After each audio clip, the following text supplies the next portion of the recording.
At my sister's engagement party, my father announced to her wealthy in-laws, Alicia's a truck driver, delivering meal kits. The attendees snickered at my cheap attire. Suddenly, the doors flew wide open. Armed government agents stormed in. The U.S. Secretary of State strode directly to me, completely ignoring my bewildered family, Agent Cooper. There are moments in life when you realize the people who claim to love you the most are actually your harshest critics, trapped in a narrative they invented just for you. For me, that moment hit like a gut punch, echoing through a lavish engagement party where my own family, my own flesh and blood laughed as they introduced me to billionaires as nothing more than a glorified delivery driver. They had no idea that just 30 minutes prior, the Sig Sauer P229 I now wore under my cheap dress was still warm from protecting the Secretary of State. And they certainly had no clue that by the end of the night, their failed delivery driver would command the most powerful man in that room to bow his head to me. You know, there's a specific kind of peace that comes with cleaning a weapon. It's mechanical. It's logical. It makes sense in a way my family never has. I was sitting at my kitchen island, the sharp, clean smell of Hoppa's No. 9 solvent filling the air. To me, it smells like discipline. To my mother, it would probably smell like violence. My Sig Sauer P229 was disassembled on the cleaning mat in front of me. This isn't just a gun. It's the standard issue sidearm for the Diplomatic Security Service. It's an extension of my hand. I just wiped down the recoil spring when my phone buzzed, vibrating aggressively against the granite countertop. I didn't need to look at the screen to know who it was. The insistent rhythm felt demanding. It was Kay. I wiped the oil from my fingers with a microfiber cloth before tapping the green icon. Emma. Finally. Kay's voice chirped, shrill and tinny through the speaker. She filled the screen of my iPhone, already perfectly posed. Even on a casual Tuesday afternoon FaceTime call, my younger sister looked like she was ready for a photo shoot. Her hair was blown out to perfection, a $60 session at the salon down the street. She wore a Tory Burch silk blouse that probably cost more than my parents' monthly grocery budget. Behind her, I could see the pristine beige living room of her condo. Everything curated. Everything fake. "Hello, Kay," I said, my voice flat. I glanced down at my own attire, a faded flannel shirt and worn-in Levi's. "You're not doing that mechanic stuff again, are you?" Kay squinted at the screen, noticing the black smudge of gun oil on my thumb. "Ugh, never mind. Look, I don't have much time. I have a nail appointment in 20 minutes. I just needed to go over the protocol for tomorrow night." Protocol. That was a word I used for motorcades and extraction points. Kay used it for seating charts and appetizers. "I know the time, Kay." 7 p.m. Chevy Chase, I said, reaching for the slide of my pistol to inspect the barrel. "Right. But listen," she leaned closer to the camera, her voice dropping to that conspiratorial whisper she used when she was about to say something insulting disguised as advice. "I was thinking about what you should wear. Do you still have that navy blue dress? The jersey knit one? The one you wore to Aunt Linda's funeral 3 years ago?" I paused. I knew exactly which dress she meant. It was shapeless, made of cheap polyester, and slightly faded at the seams. It was something I bought from a clearance rack because I hadn't had time to shop between missions in Kabul and DC. It made me look 10 years older and 20 pounds heavier. "I have it," I said, but I was planning to wear the black suit. "I know." Kay cut me off sharply. "No suits? God, Emma, you always look so masculine in those suits. It's an engagement party, not a job interview at a warehouse. Plus, the Prestons are very old school, very elegant. I don't want you to look like you're trying too hard. The blue dress is better. It's humble. It suits your situation." My situation. I picked up a cotton swab and began cleaning the firing pin channel. "Understood," I said. "The blue dress. Humble. Great." She smiled, a flash of whitened teeth. "Oh, and the truck. The monster." She was referring to my Ford F-150. To her, it was a redneck eyesore. To me, it was a modified, up-armored beast with a V8 engine capable of ramming through a blockade if necessary. It was government property disguised as a civilian work truck. "What about it?" "Don't park in the driveway," Kay said, waving her hand dismissively. "And honestly, don't even park in front of the house. The HA in the Prestons neighborhood is a nightmare. And if they see that thing with the mud flaps and the dents, it just lowers the property value just by idling there. Park it around the corner, maybe 2 blocks down. The walk will be good for you." I felt a muscle in my jaw tighten. She was banishing my vehicle, my mobile command center, to the shadows because it didn't fit her aesthetic. "I can park down the street," I said. My voice remained steady. Marcus Aurelius once wrote, "The best revenge is to be unlike him who performed the injury." I would not yell. I would not argue. I would endure. "Perfect." She checked her watch, a delicate Cartier tank watch that our parents had bought her for passing the bar exam. They gave me a pat on the back when I graduated from the Federal Law Enforcement Training Center. "One last thing, Emma, and this is important." She looked me dead in the eye through the screen. The smile vanished. When people ask, and they will ask, because they're polite about what you do. She paused, sighing as if my existence was a heavy burden she had to carry. Just keep it vague. Say you work in logistics support, or that you help manage deliveries. Do not launch into stories about driving long haul or whatever it is you do with those boxes. Gerald's father is a senator, Emma. I don't want to be embarrassed by blue-collar talk. Logistics, I repeated, and deliveries. Exactly. Keep it short, smile, eat the hors d'oeuvres, and try to blend into the wallpaper. Okay, I have to run. Love you. The screen went black before I could say goodbye. I sat there in the silence of my kitchen. Love you echoed in the empty room, sounding as hollow as a spent shell casing. Slowly, methodically, I began to reassemble the Sig Sauer. Slide, spring, guide rod, frame. Click. Snap. The weapon was whole again, cold, heavy, and ready. I stood up and walked over to the wall near the pantry. It was a dark corner of the kitchen, shadowed by the refrigerator. Hanging there, slightly crooked, was a wooden plaque with a brass plate, U.S. Department of State Diplomatic Security Service Award for Valor. Presented to Special Agent Emma Cooper for courage under fire during the Benghazi evacuation. It was dusty. I hadn't looked at it in months. My parents had never looked at it, not once. When they visited, my mother had actually hung a calendar over it because she said the government seal looked too aggressive. I reached out and straightened the frame. Kay wanted me to be small. She wanted the sister who drove a beat-up truck and wore cheap polyester. She needed that version of me. If I was the failure, then she was the success. If I was the dark, she was the light. It was the only dynamic my family understood. I could have told her right then on the phone. I could have told her that logistics meant coordinating the movement of nuclear assets. I could have told her that the boxes I delivered sometimes contained classified intelligence that kept the country from going to war. But I didn't. Because that wasn't the role they assigned me in the Cooper family script. Fine, Kay, I whispered to the empty room, turning off the lights. I'll wear the faded dress. I'll park in the dark. I will be your shadow. But shadows have a way of growing when the sun starts to set. There's a verse in the book of Mark 6:4 that I've recited to myself more times than I can count while lying awake in lonely hotel rooms halfway across the world. A prophet is not without honor, but in his own country, and among his own kin, and in his own house. I am no prophet. I don't claim to be. But the sentiment holds a heavy, suffocating weight. It explains how I can be trusted with the life of a visiting prime minister on Monday and treated like a charity case by my mother on Tuesday. This misunderstanding didn't happen overnight. It wasn't one big lie that exploded. It was a slow, creeping erosion of the truth that started exactly 15 years ago. I remember the day clearly. It was a crisp Sunday in November. I had just driven back from Glencoe, Georgia, fresh out of the Federal Law Enforcement Training Center. I was 26, exhausted, but buzzing with an electric kind of pride. I had just earned my badge. I was officially a special agent with the Diplomatic Security Service. I walked into my parents' house, the same house in the suburbs with the manicured lawn and the American flag by the porch, bursting with news. My father was in his sanctuary, the living room. He was sunk deep into his leather recliner, a lukewarm beer on the coaster, his eyes glued to the oversized television screen. Sunday night football was on. The Dallas Cowboys were down by 3, and the tension in the room was thicker than the cigar smoke clinging to the curtains. Dad, I said, standing in front of the TV, blocking the view of the line of scrimmage. I did it.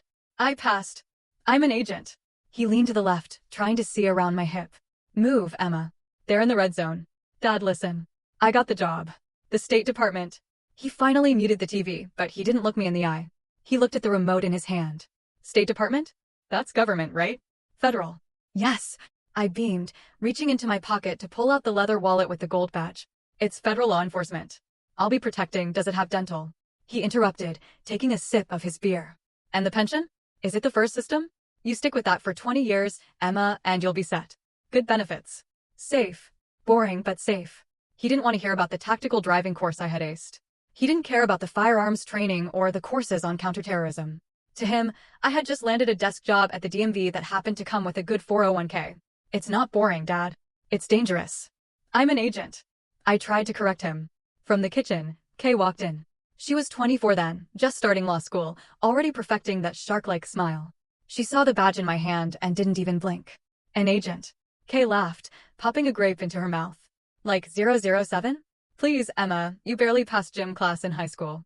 Daddy, she's basically a security guard for the embassies, you know, checking IDs, opening gates for the ambassadors, like a glorified doorman. I am not a doorman. I snapped. I protect diplomats. Right, Kay said, dismissing me with a wave of her hand as she sat on the arm of Dad's chair. You run errands for them. You make sure their dry cleaning is safe. It's logistics support staff. Dad unmuted the TV. The crowd roared. Touchdown. Well, Dad grunted, eyes back on the screen. Just make sure you sign up for the life insurance. Can't be too careful if you're driving around DC traffic. That was the moment the seed was planted.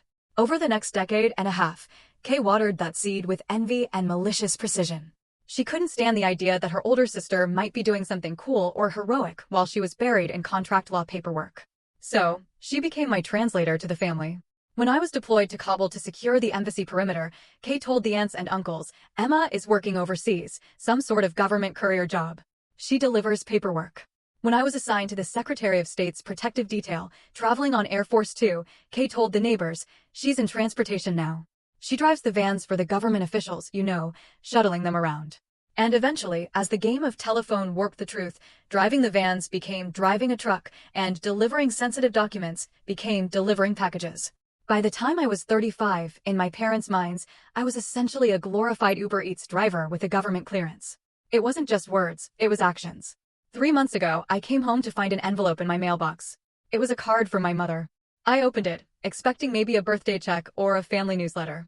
Instead, a frantic flutter of paper scraps fell onto my kitchen floor. I knelt down to pick them up. They were coupons clipped from the Sunday newspaper. Subway, buy one 6-inch sub, get one free. Arby's, 2 classic roast beef sandwiches for $6. Jiffy Lube, $10 off your next oil change. There was a sticky note attached to the Jiffy Lube coupon in my mother's handwriting. Emma, honey, I know you put a lot of miles on that truck of yours, and gas prices are so high right now. I thought these might help with lunch on the road. Don't be too proud to use them. Love, Mom. I stood there in my kitchen holding a coupon for a roast beef sandwich while my tactical vest sat on the chair next to me. They didn't do it because they were evil. My parents aren't villains in a comic book. They are just average. They are terrified of anything they don't understand, and they are obsessed with appearances. The truth is, their indifference hurts more than hate. Hate implies that I matter enough to provoke a reaction. Indifference tells me I am nothing but background noise.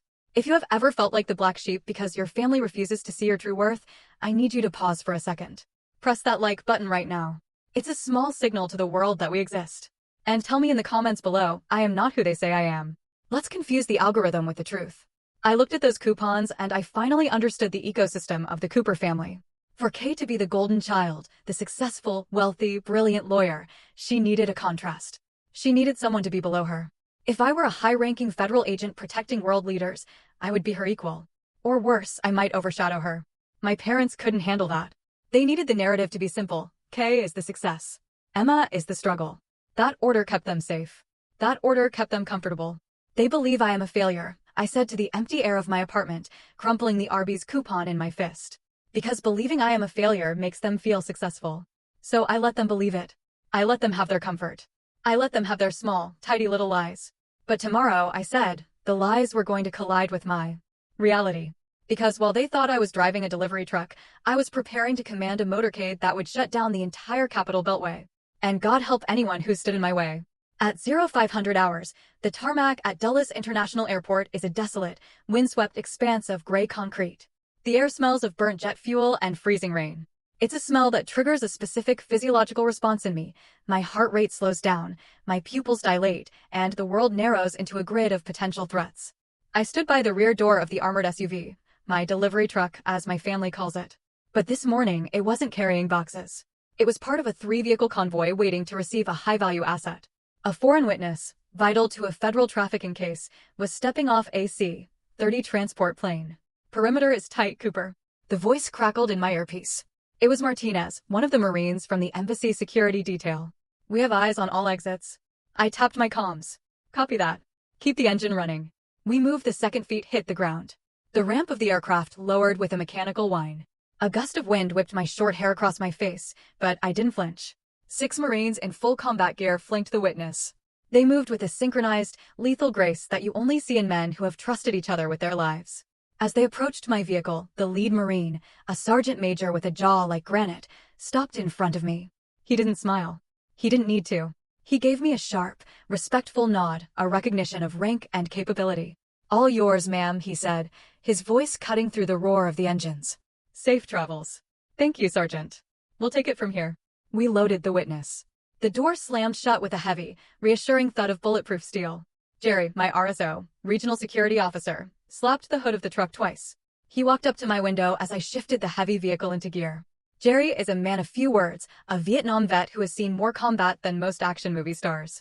Good work, Cooper, Jerry said, his eyes scanning the horizon one last time. That was a textbook extraction. You're the iron shield of this unit. I don't know what we'd do without you. The iron shield. I felt a warmth spread through my chest that had nothing to do with the car heater. Respect. Competence. Purpose. In this world, on this tarmac, I was essential. I was powerful. I guided the convoy out of the secure zone, watching the sunrise bleed orange over the Virginia skyline. My job was done. The adrenaline began to recede, leaving behind the dull ache in my lower back that comes from wearing a 20-pound tactical vest for 6 hours. I pulled into a lobby to strip off the vest and secure my weapon in the lockbox. That was when my personal phone buzzed on the passenger seat. The screen lit up. Mom. I stared at it. The contrast was jarring. 1 minute I was Cooper, the iron shield. The next I was Emma, the daughter. I unlocked the phone. Emma, honey, are you on your way back from your night shift? Since you have the big truck, can you stop by Costco? We need drinks for Kay's party tonight. 5 cases of LaCroix Pamplemousse flavor, and maybe 5 cases of Diet Coke, the 36-pack ones. It saves us the delivery fee and your truck has plenty of room. Thanks. Love, Mom. I read the message twice. My truck. This vehicle has run-flat tires, reinforced plating capable of stopping a 7.62mm round, and an encrypted satellite communication system. And my mother saw it as a grocery cart. She didn't ask if I was tired. She didn't ask if I was safe. She just saw a big truck and free labor. I looked at the dashboard. I could say no. I could tell her I had a debriefing. I could tell her the truth, that this is a government vehicle and I shouldn't be hauling soda for a suburban engagement party. But I didn't. Because the conditioning runs deep. Because fighting them takes more energy than just doing the damn task. Copy that, I whispered to no one, putting the truck in drive. 40 minutes later, I was in the purgatory known as the Costco parking lot. I maneuvered the massive black SUV into a spot between a minivan covered in stick-figure family decals and a sedan with a student driver bumper sticker. I stepped out, still wearing my tactical pants and heavy boots, though I had swapped my tactical shirt for the flannel one. People stared. I looked like I was ready to invade the rotisserie chicken aisle. Walking through the warehouse was a surreal experience. An hour ago, I was scanning for snipers. Now I was scanning for the best price on sparkling water. I wrestled 5 cases of LaCroix and 5 cases of Diet Coke onto a flatbed cart. They were heavy, awkward. The physical exertion was nothing compared to training, but the mental weight was crushing. I paid with my own card. Mom always forgot to transfer the money until weeks later and hauled the load back to the truck. By the time I pulled up to Kay's condo complex, the sun was high and bright. It was a nice place. Gated, manicured hedges. The kind of place where people called the police if a car was parked on the street for too long. I backed into the driveway and texted Kay, I'm here. The front door opened. Kay stood there, wrapped in a silk robe, holding her hands up in the air like a surgeon scrubbing in for an operation. Oh, thank God, she called out, not stepping a foot outside. I just put on my second coat of polish, ballet slippers pink. I literally can't touch anything for 20 minutes. I got out of the truck. The heat radiating off the asphalt hit me. Where do you want these? I asked, grabbing the first 2 cases of soda. My biceps strained against the flannel. Just bring them into the living room, she directed, waving a wet fingernail toward the open door. Stack them in the corner by the bar cart, but be careful. I walked past her, carrying 50 pounds of carbonated water. I smelled the chemical tang of acetone and expensive perfume. It replaced the smell of jet fuel in my nose. Careful. Kay shrieked as I stepped into the entryway. I just had the hardwood floors refinished last week. Do not drag those boxes, Emma. Lift them. If you scratch the oak, Gerald will have a heart attack. I stopped in the middle of her living room. My boots that had kicked down doors in training simulations, squeaked slightly on the pristine polished wood. Sweat trickled down my spine. I've got it, Kay, I grunted, lowering the boxes slowly. Make sure they're straight, she added, leaning against the door frame, blowing on her nails. And try not to track any dirt in. Your boots look dusty. Did you come from a construction site or something? I looked up at her. The airport, I said quietly. Ugh, the airport. She wrinkled her nose. So, Jeremy, you should probably wash your hands before you touch any of the food prep stuff. I set the last case of Diet Coke down. Clunk. I'm the Iron Shield, I thought to myself, the words sounding bitter and distant now. Here in this house, I wasn't a shield. I wasn't an agent. I was a mule. A mule with dirty boots who needed to be careful not to scratch the precious floor of the golden child. I stood up, wiping my hands on my jeans.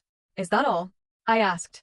For now, Kay smiled, checking her reflection in the hallway mirror. Thanks, Emma. You're a lifesaver. Honestly, paying for delivery is just such a scam when you have a truck, right? Right, I said. A scam. I walked out the door, back to my armored beast, feeling smaller than I ever did on the tarmac. The walk from where I parked my truck took exactly 12 minutes. Kay had been right about one thing. The neighborhood was pristine. It was Chevy Chase, Maryland, a place where wealth whispers rather than shouts.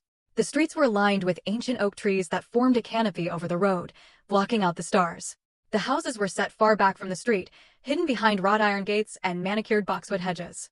I walked along the sidewalk, the heels of my old shoes clicking unevenly on the pavement.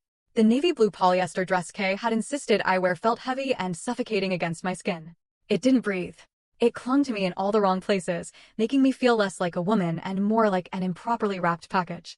As I rounded the corner onto the Whitley estate, the silence of the neighborhood was replaced by the low hum of a social event in full swing. The driveway was a parking lot of European engineering. I counted 3 black Range Rovers, 2 Mercedes S-Class sedans, and a Tesla Model X with the Falcon doors open. A team of valet attendants in red vests moved with the efficiency of a pit crew, whisking cars away so the guests wouldn't have to walk more than 10 feet. I, of course, had walked 6 blocks. I approached the main entrance. The house was a massive brick colonial revival, illuminated by tasteful landscape lighting that made the red bricks glow like embers. A man in a black suit stood at the base of the front steps. He held a clipboard and a worn earpiece. He looked like private security, probably ex-police, judging by the way he stood with his hands clasped in front of his belt buckle. As I stepped onto the slate walkway, he moved 1 step to the left, just enough to block my path. "Excuse me, miss," he said. His voice was polite, but his eyes were hard. He scanned me, the frizzy hair from the humidity, the cheap dress, the scuffed shoes. He didn't see a guest. He saw a problem. "The service entrance is around the side," he said, pointing a thumb toward a dark path lined with garbage cans. "Catering staff needs to check in with the house manager at the kitchen door." I stopped. My hand instinctively twitched toward my hip where my badge usually rested, but tonight there was no badge, just polyester. "I'm not with the catering staff," I said, keeping my voice level. The guard raised an eyebrow. He looked down at his clipboard, then back at me. He clearly didn't believe me. "This is a private event, miss. The guest list is strictly enforced." "I know," I said. "I'm Emma Cooper, the bride's sister." He paused. He looked at the list. He ran his finger down the names, taking his sweet time as if he expected to find me on a band list rather than the family section. "Cooper," he muttered. He found it. He looked disappointed. "Right, go on in." He stepped aside, but he didn't apologize. He just watched me walk up the steps, his gaze lingering on the back of my dress. I could feel the judgment burning a hole between my shoulder blades. Inside, the air changed. It was cooler, conditioned to a perfect 68 degrees, and smelled of money. It's a specific scent, a mix of expensive beeswax polish, fresh hydrangeas, and Joe Malone diffusers. A live jazz band was playing in the corner of the grand foyer. The saxophone player was smooth, filling the space with low, sultry notes. Waiters in white tuxedo jackets weaved through the crowd, carrying silver trays of raw oysters and crystal flutes of champagne. I stood in the entryway for a moment, letting my eyes adjust. It was a tactical habit. Scan the room, identify exits, identify threats. The threat level here was 0 physically, but psychologically it was catastrophic. Everyone looked like they had been airbrushed. The women wore silk and cashmere, their jewelry understated, but clearly insured for millions. The men wore bespoke suits that fit them like second skins. And then there was me, a blue smudge in a room of golden cream. "Emma." The voice cut through the jazz. It was Kay. She was standing near the fireplace, holding a glass of white wine. She looked stunning, I had to admit. Her dress was a shimmering silver sheath that caught the light with every movement. She waved me over, her smile tight and frantic. I took a breath and walked into the fray, into the lion's den. "You made it," Kay hissed as I got close, leaning in to air kiss my cheek so she wouldn't smudge her lipstick. "And you wore the dress. Good. You blend in." I didn't blend in. I stood out like a sore thumb, and she knew it. "Come on," she said, gripping my elbow with surprising force. "Gerald and Patricia are asking about you. Don't be weird." She steered me toward a couple standing by the floor-to-ceiling windows. Gerald Whitley looked exactly like his pictures in the business journals, tall, broad-shouldered, with silver hair and a face that was permanently flushed from good scotch and high blood pressure. Beside him was Patricia. Patricia Whitley was terrifying. She was a petite woman, but she took up all the oxygen in the room. She wore a cream-colored Chanel suit and a single strand of pearls that were large enough to be choking hazards. Her hair was a helmet of blonde perfection. "Mom, Dad," Kay said, her voice dropping an octave to sound more demure. "This is my sister, the one I told you about, Emma." Patricia turned. Then came the scan. I have been scanned by retinal readers at CIA headquarters. I have been patted down by airport security in war zones. But nothing felt as invasive as Patricia Whitley's eyes. She started at my hair. Her gaze moved down to the collar of my dress, noting the fraying stitching. She looked at my hands, no manicure, short nails, a small callus on my thumb from gun safety.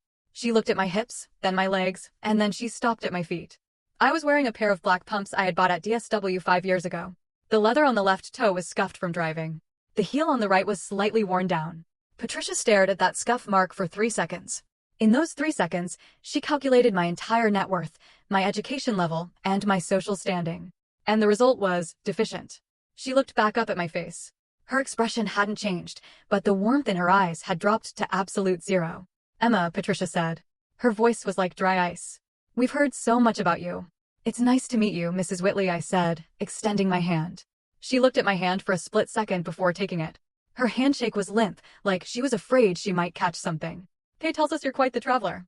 Gerald boomed, trying to fill the silence. "Driving all over the country must be interesting, seeing the real America from the road." He spoke loudly, as if I were hard of hearing or slow to understand. "It has its moments," I said neutrally. "Emma is very free-spirited," Kay interjected quickly, resting her head on Gerald's shoulder in a show of daughterly affection. "She doesn't like the corporate grind like we do. She prefers the open road. No bosses, no deadlines, no structure. Just her and the boxes. No structure." I almost laughed.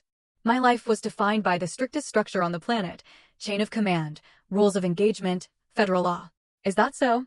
Patricia asked, tilting her head. A small, pitying smile played on her lips. "I suppose that must be freeing. Not everyone is cut out for ambition. I suppose some people are just happier living simply." "Exactly," Kay said, squeezing Gerald's arm. "Emma is all about the simple life." I stood there, surrounded by millionaires, holding a glass of water. I didn't want to listen to them rewrite my life into a tragedy of wasted potential. "Well," Gerald said, clapping his hands together. "The world needs people to move things around, doesn't it? Essential services and all that." "Indeed," Patricia murmured, turning her attention back to a waiter passing with a tray of caviar blinis. "Someone has to do it." They turned away from me, the conversation effectively over. I'd been assessed, categorized as the help, and dismissed. I stood alone in the middle of the room, clutching my purse against the cheap polyester of my dress. My gun, usually a comforting weight against my ribs, was miles away in the lockbox of my truck. I felt naked without it. But the night wasn't over. The crowd was growing and Kay's friends, the sharks in suits, were starting to circle. I could feel their eyes on me, sensing the weakness, smelling the blood in the water. The circle formed around me before I could escape. It was a predatory formation, one I had seen wolves use in nature documentaries. But here, the predators were wearing Brooks Brothers suits and holding tumblers of single malt scotch. These were Kay's friends, the DC up-and-comers, corporate lawyers, lobbyists, and junior partners who measured their self-worth in billable hours and the horsepower of their leased BMWs. "So, you're the sister?" said a man who had introduced himself as Brad. He was leaning against a marble pillar, swirling the ice in his glass. He had the kind of face that had never known a day of hardship, smooth, tanned, and smug. "Kay says you're in distribution." "Something like that," I said, gripping my glass of sparkling water. "I work in secure logistics." "Logistics," Brad repeated, chuckling as he glanced at his friends. "That's a fancy word for it. My cousin tells girls he's in petroleum transfer engineering when he pumps gas in New Jersey." The group erupted in laughter. It was a sharp, performative sound. "No, but seriously," another guy chimed in, loosening his tie. "It's the gig economy, right? Everyone is doing it. Freedom. Be your own boss." "I respect the hustle." He didn't respect the hustle. His tone dripped with sarcasm. "I'm curious though," Brad continued, taking a step closer, invading my personal space. "When you're driving those trucks, do you get to keep the stuff that people don't pick up? Like, if someone orders a meal kit and isn't home, do you just take it? Must save a fortune on groceries." "Yeah," a woman in a red dress giggled. "Do you eat the leftovers? Is that a perk of the job?" My hand tightened around my glass, the crystal etching into my palm. I thought about the cargo I had transported that morning. A witness who had seen a cartel execution. If I had kept him, it would be kidnapping. "The cargo I transport is strictly monitored," I said, my voice low. "And it's not food." Sure, Brad winked. "Whatever you say." "Hey, does Uber Eats have a dental plan yet, or is that still just a dream?" More laughter. I felt the heat rising up my neck, not from shame, but from a dark, simmering rage. I could dismantle Brad in 3 seconds, a strike to the solar plexus, a sweep of the leg. He would be on the floor gasping for air before his expensive scotch hit the rug. But I couldn't. I was in the blue polyester dress. I was Emma, the failure. Actually. A voice boomed from behind me. It was my father. For a split second, a foolish, childish part of me thought he was coming to save me, to tell these entitled brats to back off, to say, "My daughter serves her country." I turned to look at him.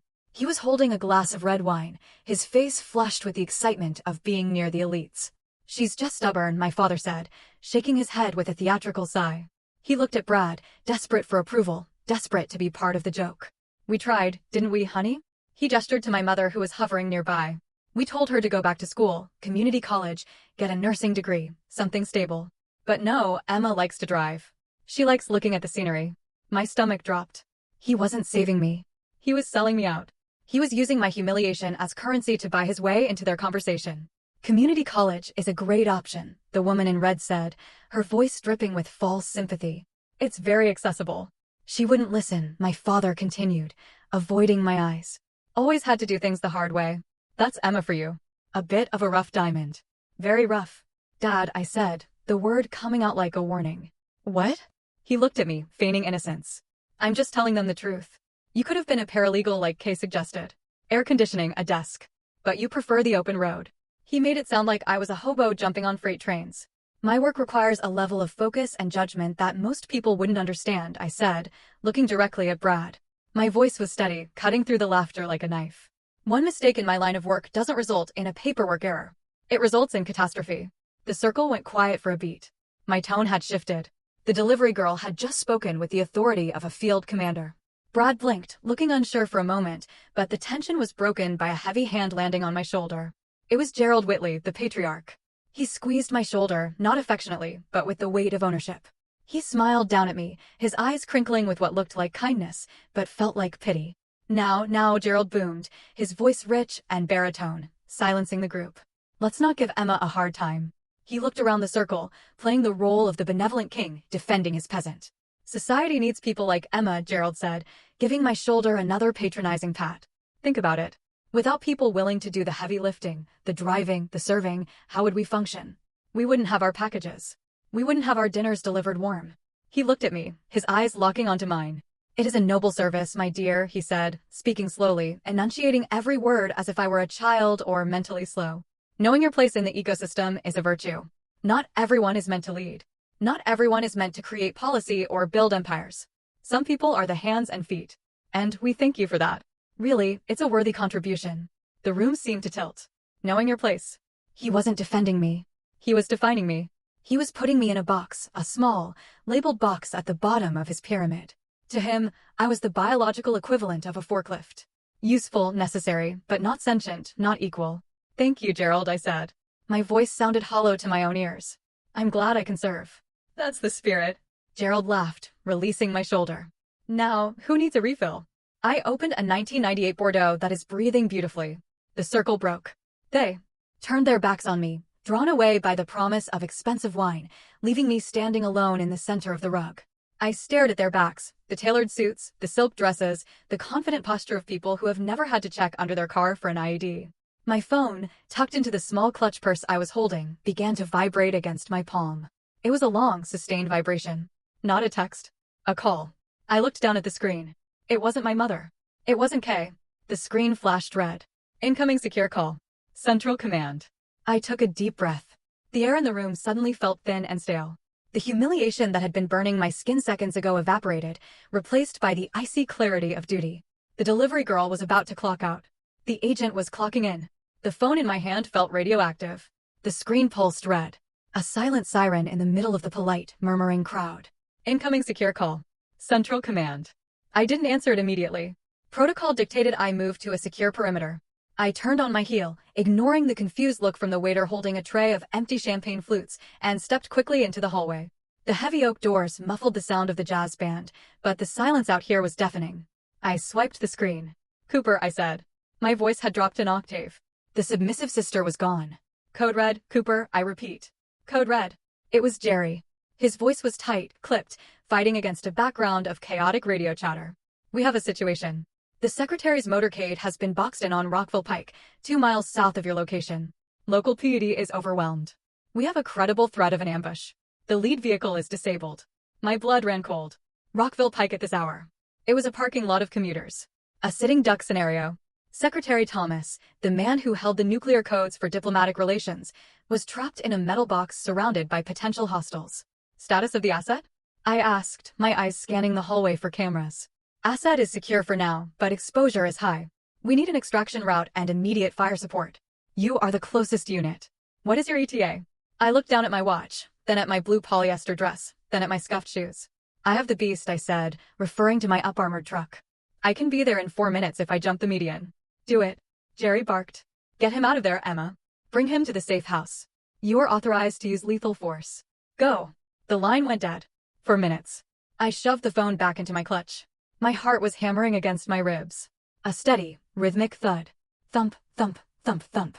It wasn't fear. It was fuel. I needed to leave. Now. I turned back toward the main party room. The quickest way to the front door was through the crowd. I didn't have time to skirt around the service entrance. I pushed open the double doors. The room had quieted down. Gerald Whitley was standing by the fireplace, tapping a spoon against his crystal glass. Clink, clink, clink. He was preparing to make a toast. The guests were freezing in place, turning their attention to the patriarch. I moved. I didn't walk.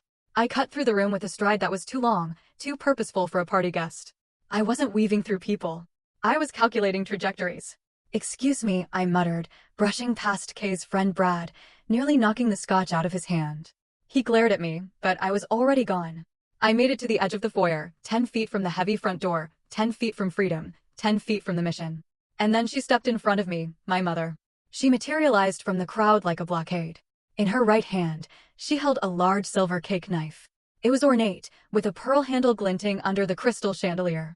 Behind her, a waiter was wheeling out a 5-tier cake covered in white fondant and sugar flowers. Emma, she whispered, her voice hissed through clenched teeth. She blocked my path physically. Where do you think you are going? Gerald is about to speak. I have to leave, Mom, I said. I didn't stop moving until I was inches from her face. Right now. Emergency. She didn't step aside. Instead, she raised the knife slightly. Not as a weapon, but as a pointer, gesturing indignantly at the room.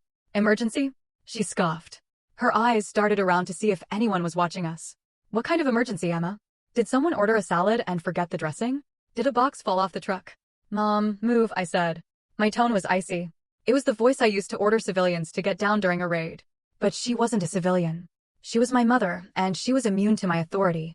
You are not ruining this, she said, her voice rising. Kay has worked for months on this night. We are about to cut the cake. It's tradition. You cannot leave before the cake is cut. It's social suicide. I don't care about the cake, I said, my patience snapping like a dry twig. I have to go. She stared at me, her face twisting into a mask of incredulity. She looked at my cheap dress, my desperate expression, and then she laughed. A short, cruel sound. You can't wait 10 minutes? She asked loudly. Heads began to turn. Gerald stopped tapping his glass. The room fell into an awkward silence. Is the customer that important? Are they starving? Is the world going to end if someone doesn't get their meal kit on time? I looked at her. I looked at the silver knife in her hand. It was a tool for celebration, for sweetness, and she was using it to cut me open. I thought about telling her. I thought about screaming, I am going to save the Secretary of State from an assassination attempt. But I looked at their faces, Gerald's annoyed frown, Kay's mortified glare, the guests' amused smirks. They wouldn't believe me. They didn't want to believe me. They wanted the delivery driver. They wanted the failure. So, I gave them what they wanted. I looked my mother dead in the eye. My face went blank. The mask of the ghost slid into place. Yes, Mom, I said, my voice carrying across the silent room. The customer is very hungry. And they get very angry when I'm late. My mother's jaw dropped slightly. She looked validated, yet disgusted. Go then, she sneered, stepping aside and waving the knife toward the door as if banishing a stray dog. Go to your job. Don't expect us to save you a piece. I didn't look back. I walked past her. I walked past the cake. I walked past Gerald, who was shaking his head in theatrical disappointment. As I pushed open the heavy front door, stepping out into the cool night air, I heard my mother's voice one last time. She wasn't whispering anymore. She was apologizing to the nearby guests, ensuring her social standing remained intact. I'm so sorry, everyone, she said, her voice dripping with fake sorrow. Emma, well, she's always had a problem with priorities. It's a lack of education, really. Just very unmannered. Unmannered. The door clicked shut behind me, severing the connection. The silence of the driveway hit me. The cool air filled my lungs. I didn't run to the truck. I sprinted. My heels dug into the gravel, but I didn't care. I reached the Ford F-150, my beast, and ripped the door open. I vaulted into the driver's seat. If you have ever had to walk away from people who claim to love you, just to save yourself or to do what you knew was right, I need you to pause and hit that like button right now. Do it for the boundaries we have to set. And tell me in the comments, I choose my mission. Let's show the world that walking away takes more strength than staying. I slammed the door shut, sealing myself inside the armored cocoon. The smell of leather and gun oil replaced the scent of expensive perfume. I punched the ignition. The V8 engine roared to life. A deep, guttural growl that shook the frame. It was the sound of power. I reached under the seat and pulled out my tactical vest. I threw it over my head, pulling the Velcro straps tight over the blue polyester dress. I didn't bother with the shoes. I kicked them off, pressing my bare foot against the gas pedal. I keyed the radio mic. Central, this is Agent Cooper, I said, my voice steady as a rock. I am mobile. ETA 3 minutes. Tell the secretary to keep his head down. The cavalry is coming. I shifted the truck into gear and peeled out of the Whitley estate, leaving tire marks on their perfect asphalt. The party was over. The war had begun. Rockville Pike is a nightmare on a good day. Tonight, it was a parking lot. Red brake lights stretched as far as the eye could see. A river of stalled steel winding through the heart of Bethesda. But I wasn't a commuter anymore. I was a weapon. I flipped the toggle switch on the dashboard of my Ford F-150. Hidden strobe lights behind the grille and windshield erupted in a blinding display of red and blue. I hit the siren. A low, guttural whoop-whoop that vibrated in my chest. People didn't just move, they scattered. The sight of a matte black, lifted truck with government plates parting traffic like the Red Sea tends to trigger a primal instinct in suburban drivers. Inside the cab, the transformation was happening. I engaged the cruise control for 3 seconds, a dangerous maneuver at 40 miles per hour, just long enough to rip the Velcro straps of my tactical vest. I hauled the heavy Kevlar over my head. It settled onto my shoulders with a comforting weight. It covered the cheap blue polyester dress, hiding the failure underneath layers of ballistic protection. I kicked off my right pump, then the left. I drove barefoot for a quarter-mile, weaving through the breakdown lane, before jamming my feet into the tactical boots I kept wedged under the heater. I didn't have time to lace them fully, so I tucked the laces in. Earpiece in. Radio on. Central, I am 1 minute out. I barked into the comms. Give me a sit rep. 2 hostiles in a sedan cut off the motorcade. Jerry's voice came through, clear and tense. Exchange of fire. Limo is disabled. Engine block hit. Suspects fled, but we anticipate a secondary attack. Local PD is on scene, but the perimeter is porous. I saw the smoke rising ahead. The intersection near the Naval Medical Center was chaos. A black limousine sat sideways across 2 lanes, steam pouring from its hood. 2 Secret Service SUVs were boxed in around it, forming a defensive wedge. Montgomery County police cruisers were everywhere, their lights flashing, but there was no order. Officers were shouting, pushing back civilians who were filming with their phones. It was a circus. I didn't slow down until the last second. I drove my truck up over the concrete median, shredding the landscaped grass, and slammed the brakes right next to the lead police cruiser. I kicked the door open. A young MSPD officer, adrenaline high, hand on his holster, stepped toward me. "Ma'am, get back in the vehicle. This is a crime scene," he yelled, seeing a woman in a flannel shirt and unlaced boots jumping out of a truck. I didn't stop walking. I reached to my belt, not for a weapon, but for the leather wallet clipped to my waist. I flipped it open. The gold badge of the Diplomatic Security Service caught the strobe lights. "Federal agent," I shouted, my voice cutting through the siren noise. "Stand down, officer." The cop froze. He saw the badge. He saw the vest. He saw the look in my eyes, a look that said I had authority over his entire existence right now. "I need a perimeter established at 100 yards, I ordered, pointing to the intersection. "Push those civilians back. If anyone crosses that line, you detain them. Do you?" "Yes." "Yes, ma'am." He scrambled to obey, waving his arms at his partner. I moved past him, entering the kill box. The Secret Service agents recognized me immediately.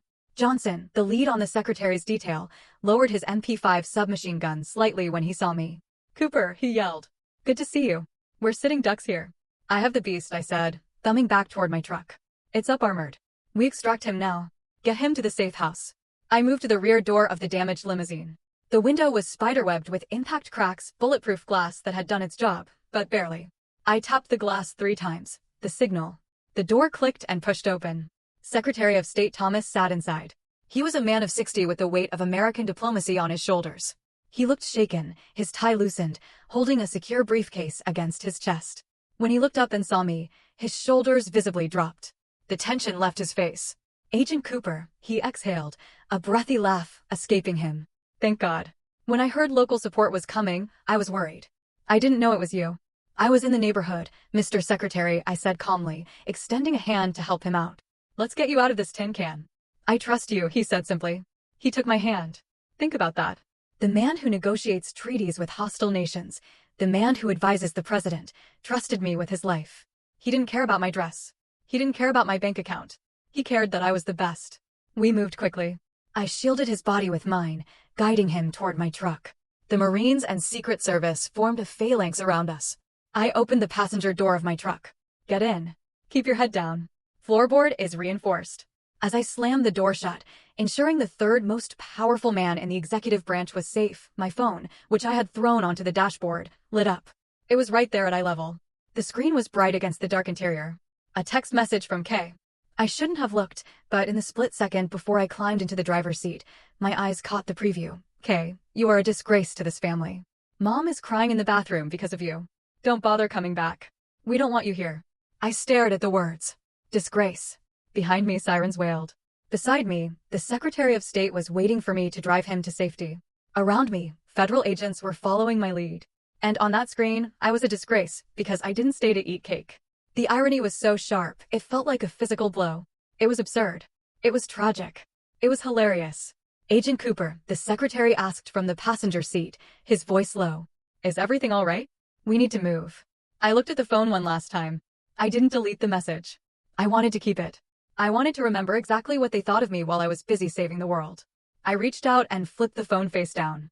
Everything is clear, Mr. Secretary, I said, my voice devoid of emotion. We are moving. I stomped on the gas. The truck surged forward, pushing through the debris, leaving the chaos behind. But we needed a place to go.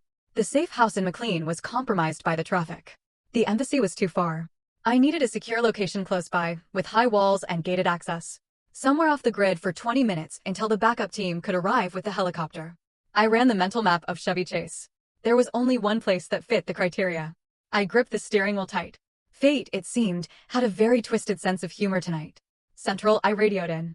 I am diverting to a temporary secure location. Mark my coordinates.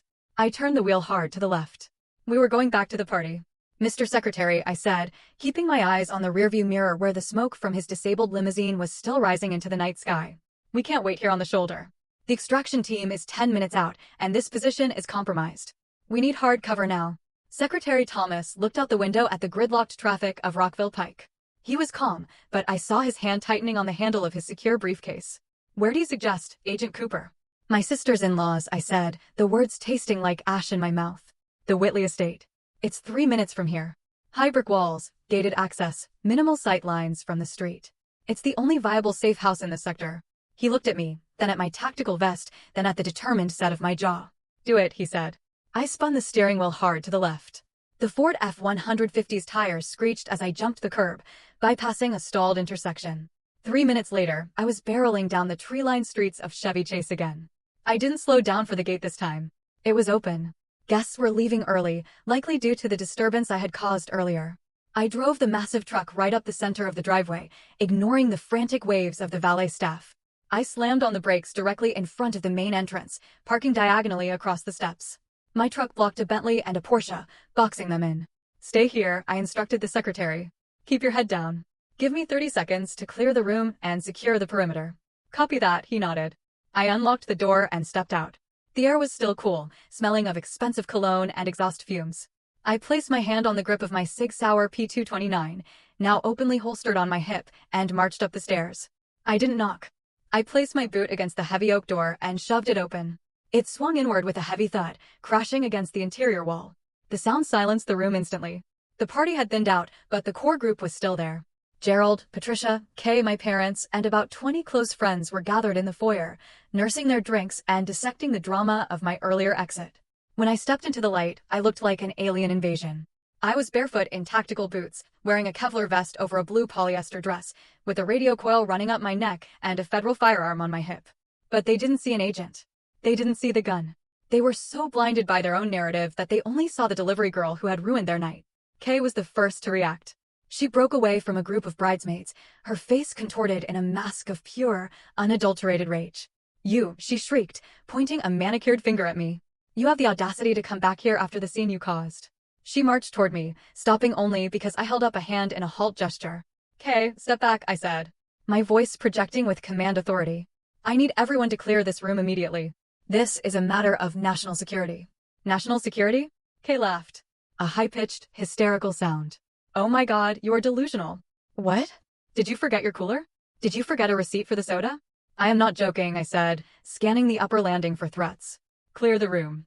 "Get out," Gerald Whitley roared. The patriarch stepped forward, his face turning a dangerous shade of purple. He looked at my muddy boots on his Persian rug.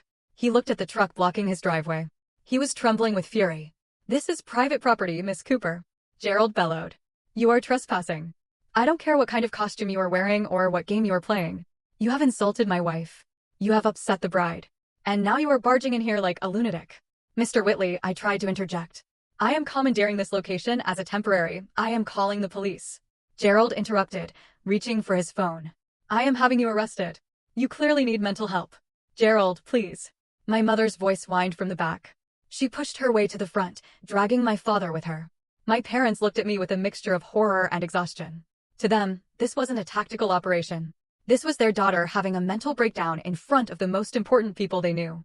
"Emma, stop it," my mother pleaded, wringing her hands. "Just go. Haven't you done enough damage? Why are you wearing that vest? You look ridiculous." "I am working, Mom," I said through gritted teeth. "Working?" My father stepped forward. The shame in his eyes was palpable. He looked at Gerald, then at me, and decided he needed to distance himself from his failure of a daughter one last time. "You're a disgrace, Emma," my father spat out. The words hung in the air, heavy and toxic. "Look at you, barging into a respectable home, shouting orders. For what? Did you lose your job? Are you here to beg for money because you got fired from the delivery route?" "Dad, listen to me." "No, you listen," he shouted, pointing a shaking finger at my face. "You make us look like fools. You make us look like trash. All of this drama. Just because you drive a truck.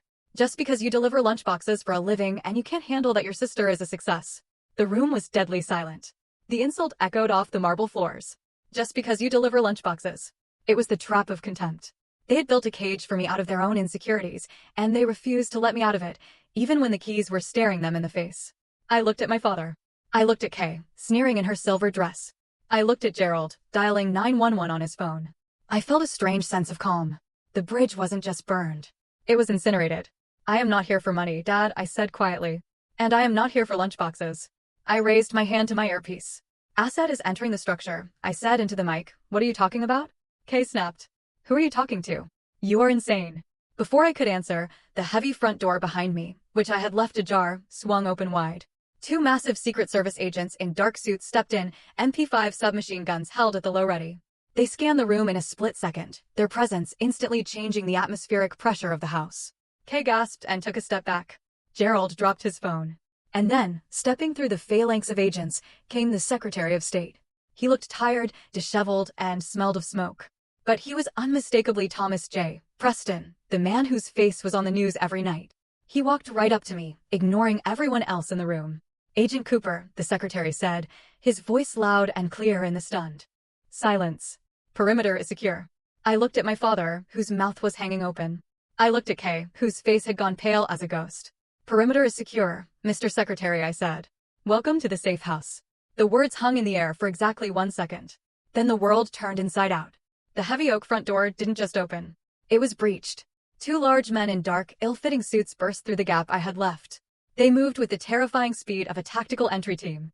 They didn't look like party guests. They looked like sledgehammers. Federal agents. "Hands. Show us your hands." The shout was deafening, bouncing off the marble floors and high ceilings of the Whitley foyer. The lead agent, a man I knew as Johnson, swept the room with the muzzle of his MP5 submachine gun. He wasn't aiming at anyone specific, but the threat was universal. "Make a hole. Clear the center," Johnson barked. Panic is a funny thing. It strips away the veneer of civilization instantly. The wealthy guests, CEOs, lawyers, socialites, didn't argue about property rights anymore. They scrambled. They dropped their crystal glasses. They backed up against the silk wallpapered walls, hands trembling in the air, terrified that this was a robbery or a raid. Gerald Whitley, who seconds ago had been threatening to have me arrested, stumbled backward, knocking over a pedestal table. His face went from purple to chalk white. "What? What is this?" he stammered, holding his hands up, palms open.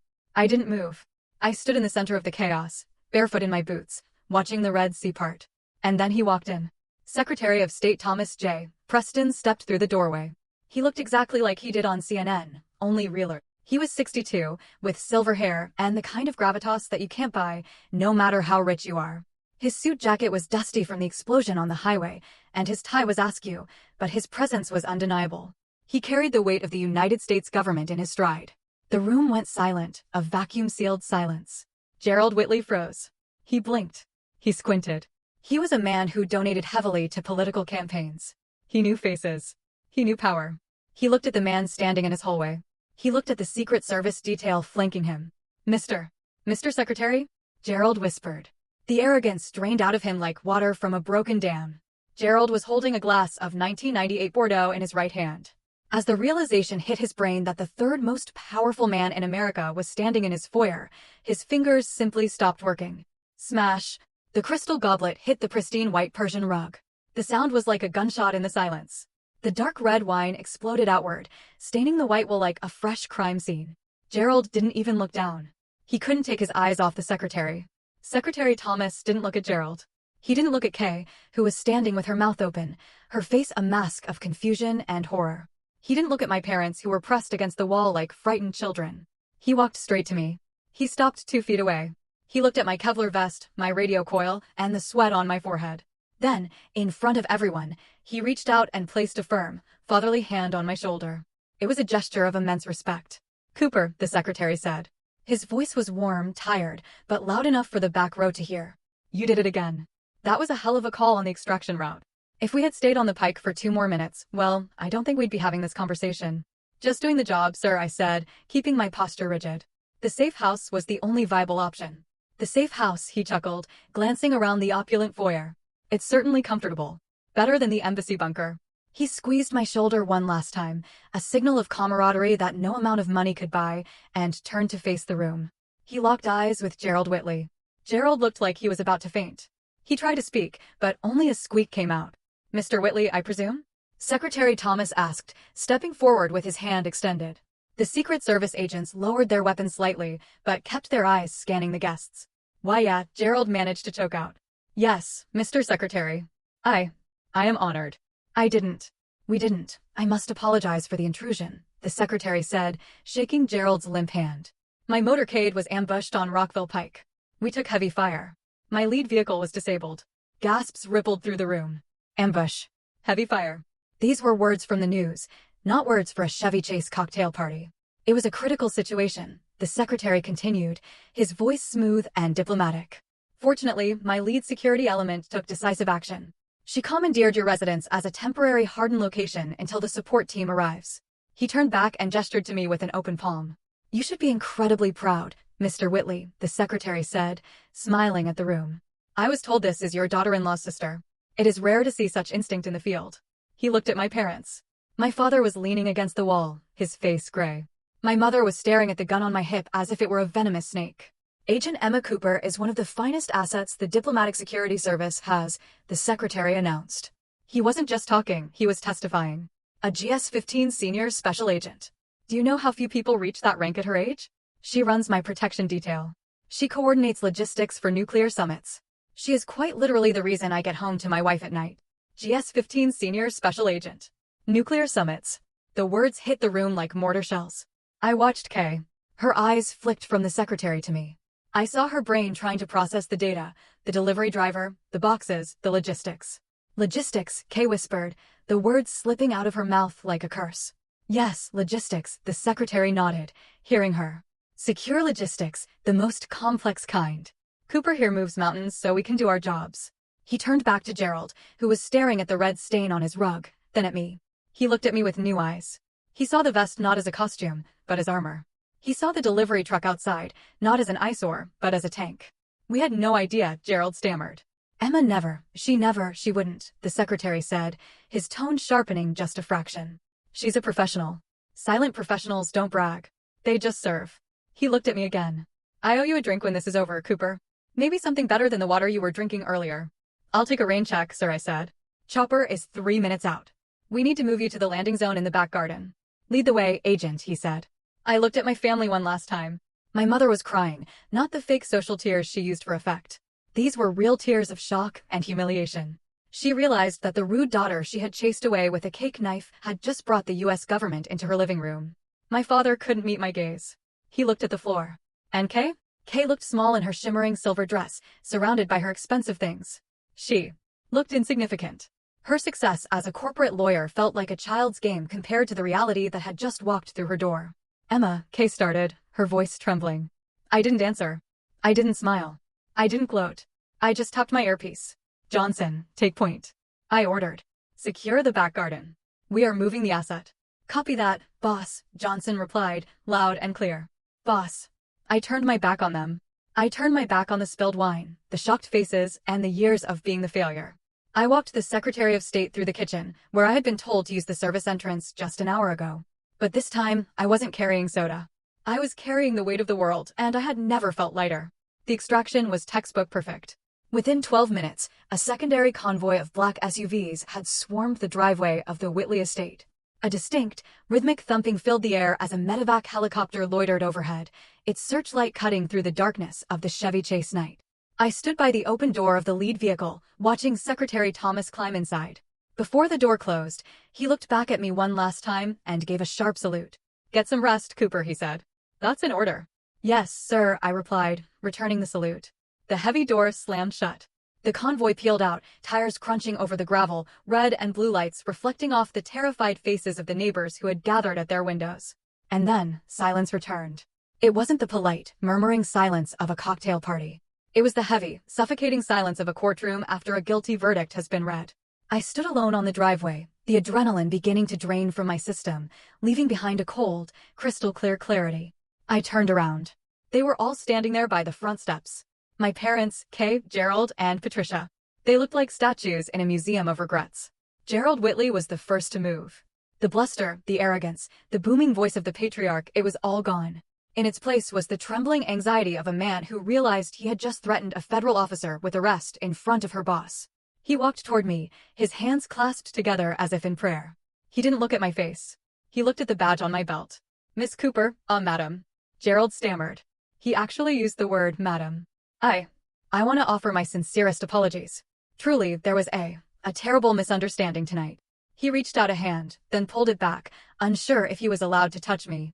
We had no idea of your position, he continued, wiping sweat from his forehead with a silk handkerchief.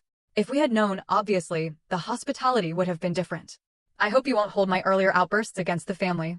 It was just the stress of the evening. I looked at him. I saw the fear in his eyes. Fear of audits, fear of political fallout, fear of losing his social standing. It wasn't a misunderstanding, Mr. Whitley, I said. My voice was quiet, calm, and utterly indifferent. It was a revelation. Please, he begged, forcing a smile that looked like a grimace. Let's go inside. Let's open a bottle of the good vintage. Patricia can have the chef prepare something. We should celebrate your heroism. I didn't answer him. I looked past him to my parents. My mother was dabbing her eyes with a cocktail napkin. My father was staring at his shoes, unable to lift his head. Why didn't you say anything? My mother choked out, her voice shrill with accusation and embarrassment. Emma, why? We thought you were struggling. We sent you coupons. We worried about you. She looked up at me, her eyes pleading for me to accept her narrative, to accept that her cruelty was actually misguided love. We just wanted you to be safe, she sobbed. We thought you were driving a truck because you had no other options. Why let us believe that? I felt a ghost of a smile touch my lips. It wasn't a happy smile. It was the smile you give when you finally solve a puzzle that has plagued you for years. You didn't think, Mom, I said. You chose. She blinked, confused. You chose to believe the lie, I said, stepping closer to her. The Kevlar vest felt like a shield against her emotional manipulation. Because believing I was a failure was easier for you. It was comfortable. If I am the failure, then Kay is the star. If I am the charity case, then you get to be the benevolent parents. I gestured to the house, to the party, to the life they had built on appearances. The truth that I am successful, that I am powerful, that I don't need you, that truth was inconvenient for your narrative, I said. So you ignored the signs. You ignored the reality. You wanted a delivery driver, so you made me one. My father looked up then. His eyes were red. Emma, we are your parents. Biologically, yes, I nodded. But tonight you made it very clear that I am also a disgrace and unmannered. I believe those were your words, Dad. He flinched as if I had slapped him. Finally, I turned to Kay. She was standing slightly behind Gerald, her silver dress looking wrinkled, her makeup smudged. The golden child had lost her shine. She looked at me with a mixture of jealousy and fear. For the first time in her life, she was the small one. You ruined my engagement party, Kay whispered, petulant to the end. No, Kay, I said softly. I saved your engagement party from being a crime scene, but honestly, I don't care. I looked at the ring on her finger, a big, heavy diamond paid for by a man who was currently terrified of her sister. Congratulations on the engagement, I said.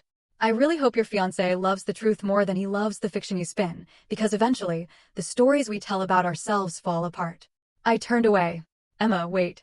My mother called out. Where are you going? Stay. We can fix this. I didn't stop. I walked to my truck. The Ford F-150 sat there, rumbling quietly, a beast among the luxury sedans. It was scarred, dusty, and utilitarian. It was exactly like me. I climbed into the driver's seat. The leather was cool. The cab smelled of safety. I pulled my phone out to set the GPS. Ding! A notification slid down the screen. Bank of America. Direct deposit received. USDP of State. Treasury. Amount: $15,000. Memo: hazard pay. One-time code red bonus. I stared at the number. $15,000 for 30 minutes of work. More than Kay made in 2 months of filing briefs.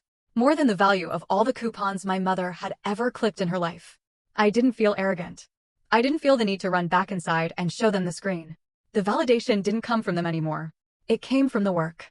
It came from the mission. It came from me. I connected my phone to the Bluetooth speakers.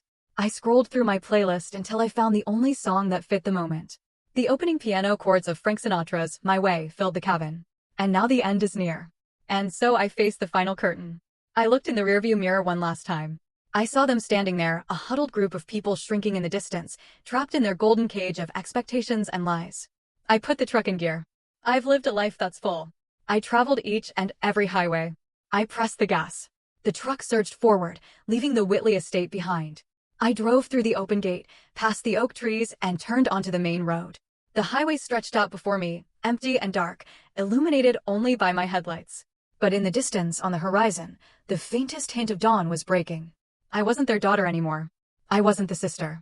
I wasn't the delivery girl. I rolled down the window, letting the cold wind hit my face, washing away the scent of stale perfume and old regrets. I was Agent Emma Cooper, and I had a long drive ahead. I did it my way. If there is one truth I want you to take from my story, it is this: you cannot force people to respect you, especially when their disrespect serves their own ego. For years, I tried to shrink myself to fit into my family's small box. But I learned that a diamond doesn't stop having value just because it's hidden in the dark. The most expensive currency you can ever pay is your own peace of mind just to make others comfortable. Stop explaining yourself to people who are committed to misunderstanding you. Your worth is not defined by their validation. Sometimes, the bravest thing you can do is simply walk away and succeed in silence. Tell me, have you ever faced something like this? What would you have done in my place? I really want to know what you think.